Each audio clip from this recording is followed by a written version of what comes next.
Bonjour à tous, c'est Stéphane de Neotech. Aujourd'hui, nous allons parler de la toute nouvelle Wanao Duplicator 10 que vous avez sans doute découvert en première européenne sur ma chaîne dans un déballage épique lors d'un live.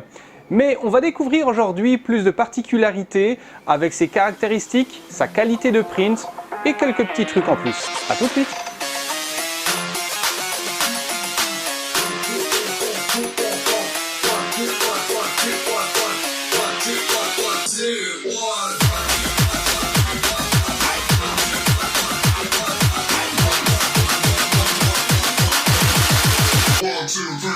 Alors avant de commencer dans les explications, j'avais une petite question à vous poser. Quelle est la différence entre cette pince et cette pince?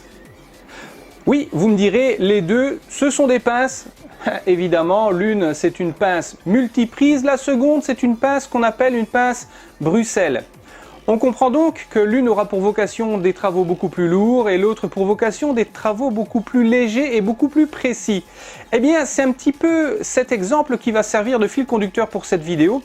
C'est-à-dire qu'on va comprendre que la Wanao Duplicator 10 a pour vocation d'offrir un travail beaucoup plus précis, beaucoup plus net que tous ses prédécesseurs en qualité FDM, c'est-à-dire en couche par couche. Déjà, que faut-il savoir sur cette machine ? C'est que cette machine est pourvue d'un plateau nommé Honeycomb pour sa surface en nid d'abeille, d'une surface de 116 par 116, sur une hauteur pour les impressions de 125 mm. On comprend donc que ce n'est pas le volume d'impression qui importe avec cette machine, mais elle a d'autres avantages, c'est sa précision. Effectivement, sur ses axes X et Y, elle a une précision de 12 microns, par contre sur son axe Z, elle a une précision de 2 microns. On comprend qu'avec ces valeurs, cette Duplicator 10 est d'une précision titanesque. Alors, qu'est-ce qui peut qu'est-ce qui peut faire en sorte que cette machine est aussi précise? Eh bien, tout simplement avec sa mécanique. Il s'agit d'une mécanique pourvue de tiges en acier inoxydable et l'entraînement par courroie se fait au strict minimum. Donc on comprend par là que c'est un entraînement précis, durable, efficace. L'efficacité, oui, mais ce n'est pas tout. Cette machine est aussi rapide. Effectivement, sa vitesse de déplacement est de 200 mm par seconde et son impression est de 80 mm par seconde. La tête d'impression n'est rien d'autre qu'une MK12 avec une petite vis sur le côté qui permet ainsi de changer de façon plus facile que sur n'importe quelle autre imprimante le nozzle. Cette petite vis donne ainsi un accès vraiment facilité. On peut noter également qu'elle est pourvue d'un extrudeur déporté, donc d'un Bowden, qui se trouve à droite de la machine si on regarde la machine de face.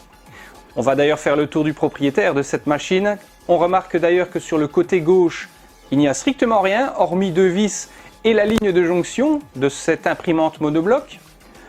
On constate de face que l'imprimante est pourvue d'une large ouverture qui donne accès au plateau d'impression, qui donne accès également à l'écran de contrôle couleur résistif, en mode portrait et non pas en mode paysage, comme Wanao nous l'avait habitué, ainsi qu'un accès direct au support carte SD.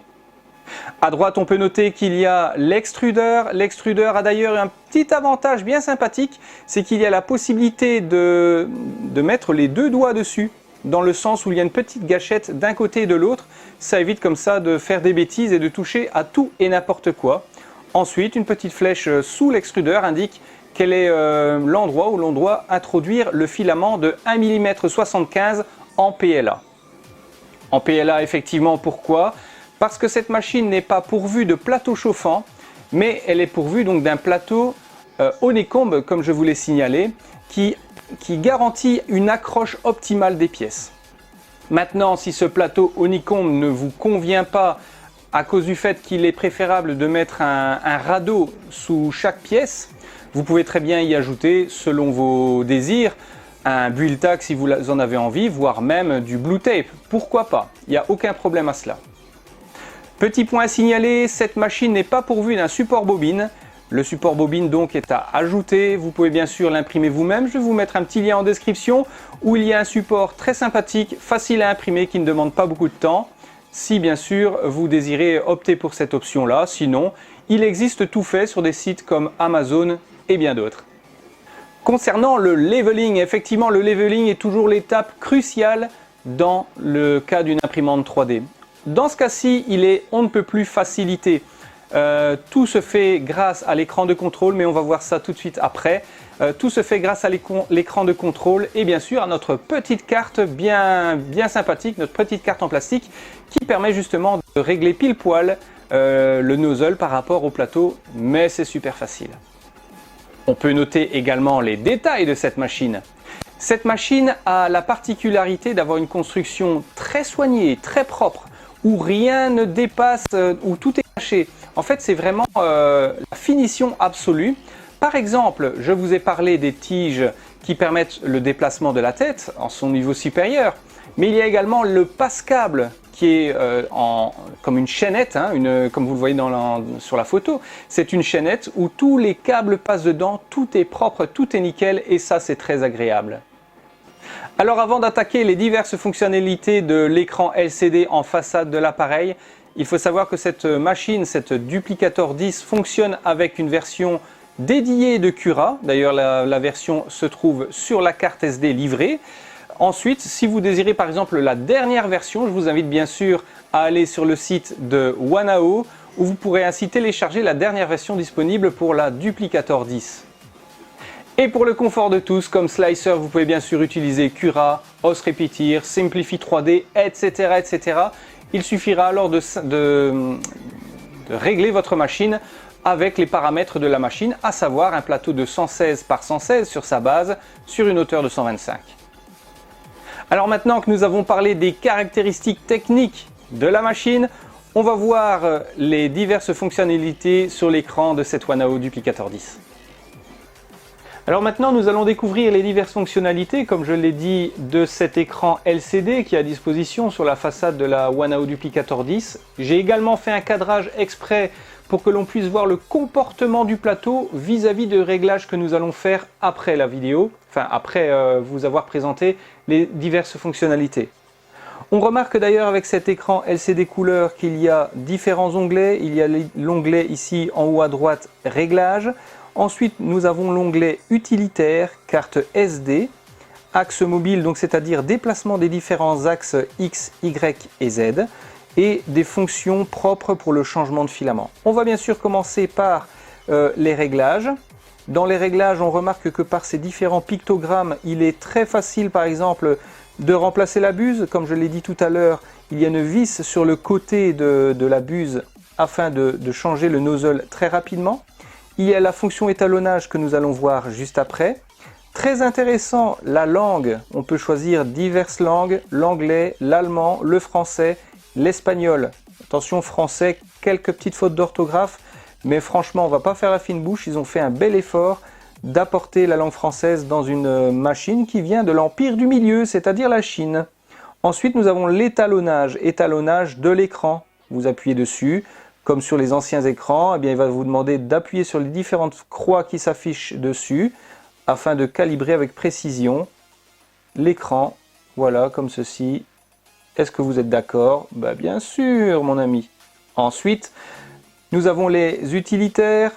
On a la possibilité de faire le préchauffage, un refroidissement, faire un home aux trois axes X, Y et Z. Et bien sûr, ce qu'on va faire maintenant, revenir en arrière.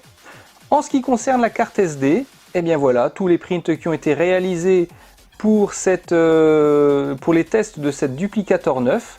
Il suffit ensuite de choisir un fichier, de valider si vous désirez l'imprimer. La machine se mettra rapidement en chauffe, d'ailleurs elle est assez rapide à ce sujet-là. Cela peut s'expliquer du fait qu'elle n'a pas de plateau chauffant, mais également du fait qu'elle a une tête MK12 très performante. Je reviens donc en arrière et encore une fois en arrière, pour se retrouver sur le déplacement des axes. C'est parti. Alors concernant le déplacement des axes, il suffit de choisir l'axe et de déplacer l'axe avec les flèches gauche et droite. Et on peut choisir également l'unité de déplacement, soit le millimètre, le dixième de millimètre, etc. Ou faire un home afin selon les besoins. On revient en arrière. Alors dans la fonction filament, que retrouve-t-on ?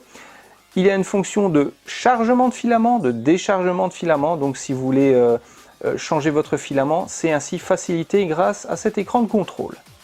Maintenant, ce qu'on va faire, et ce qui est sans doute le plus important pour vous, ça va être l'étalonnage, non pas de l'écran LCD comme on vient de le faire, mais l'étalonnage du plateau. Alors on va le voir, hein, c'est, comme on le dit en anglais, c'est step by step ou pas à pas. Il suffit d'appuyer sur commencer.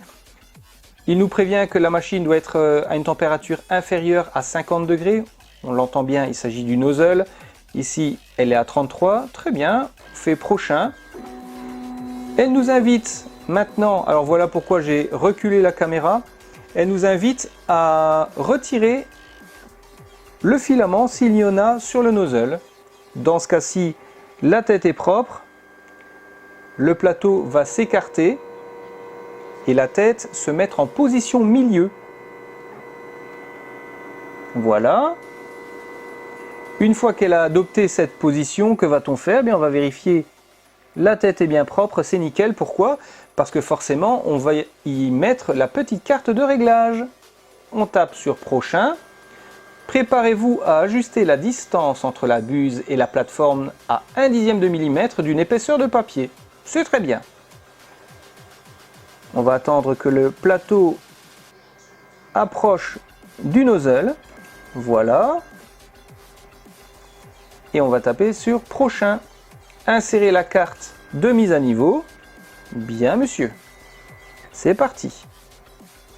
Et là, il nous demande de déplacer le plateau par millimètre ou par 1/10 de millimètre pour affiner le réglage. Là, je vais me rapprocher le plateau un maximum. Voilà, là ça ne frotte pas encore, il n'y a pas de résistance.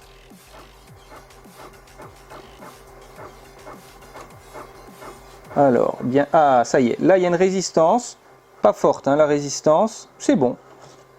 Prochain, c'est terminé, je valide. Comme cela, la valeur est enregistrée dans la machine.